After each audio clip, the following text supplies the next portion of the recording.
Bachcho, how are you? Fine. Okay, it's story time. What we have to do for story? What we will do? Yes.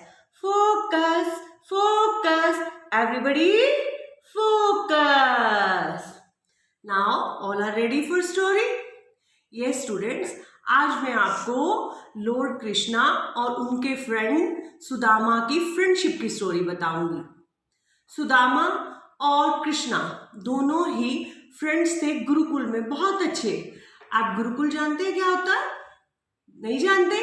Gurukul बेटा एक type का school है। आप लोग तो school आते हैं और स्टडी करके घर चले जाते हैं, लेकिन पुराने समय में स्टूडेंट एक बार जब आ जाते थे गुरुकुल में, तो जब तक उनकी शिक्षा पूरी नहीं होती थी, एजुकेशन कंप्लीट नहीं होती थी, तो वो लोग घर नहीं जा सकते थे।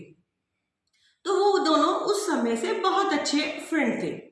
तो जब बड़े हुए तो कृष्ण तो द्वारका के राजा बने और सुदामा जो था वो गरीब ही रहा।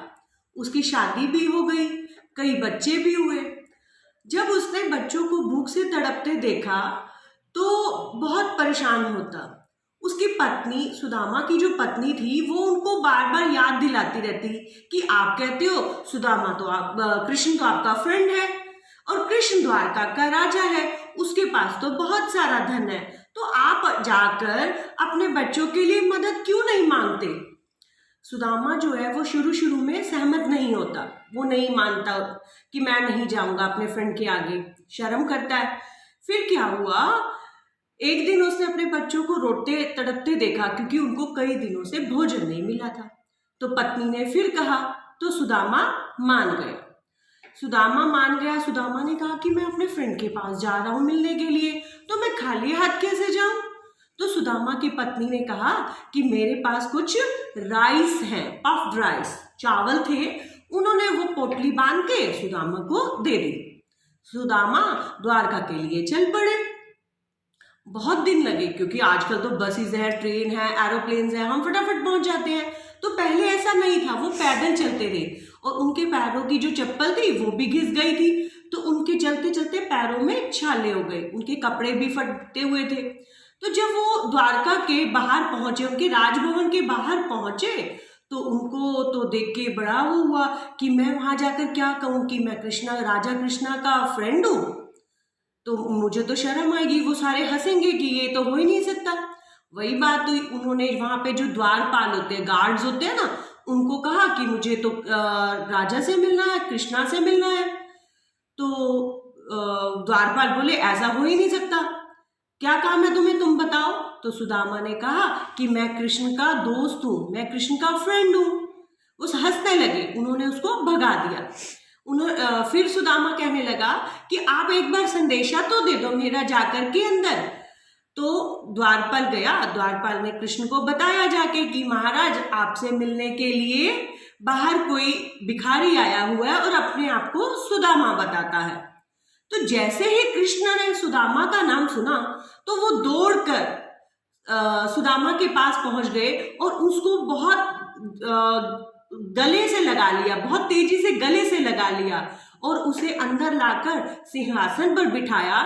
कृष्ण ने और उनकी पत्नी रुक्मणी ने, दोनों ने उनके पांव धोए पानी से और उनको बहुत अच्छा खाना दिया, राजभोग, डिलीशियस भोग। तो जब उन्होंने वो खाना खाया, इतना अच्छा खाना खाया, तो उनको शर्म आने लगी कि मैं जो गिफ्ट लाया हूँ पफ्ड राइस, वो तो मैं नहीं देता कृष्ण को। लेकिन कृष्ण थे, वो सब जानते थे, उन्होंने वो पोटली देख ली और छीन के खाने लगे बड़े चाव से।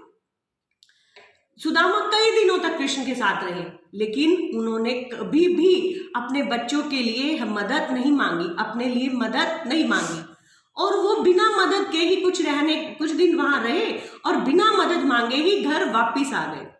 जब वो अपने घर पहुंचे तो पहुंच के वो बहुत हैरान हुए क्योंकि जहां पे उनकी वो टूटी फूटी झोपड़ी थी, वहां पर क्या था, आज एक बहुत बड़ा महल था। उनकी पत्नी बाहर आई उनको लेने के लिए, वो कपड़े, बहुत अच्छे सुंदर कपड़े पहने हुए, उसने गहने पहने हुए।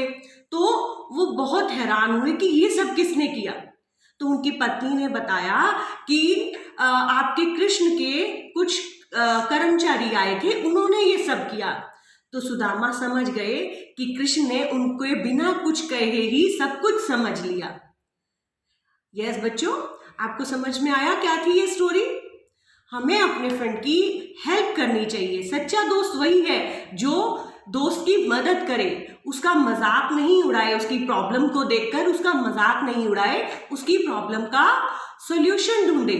यस, आपको भी क्या करना है? अपने दोस्त की हेल्प करनी है। अगर आपके दोस्त को कोई आपकी जरूरत है तो आपको उसकी हेल्प करनी है। करेंगे ना आप? प्रॉमिस?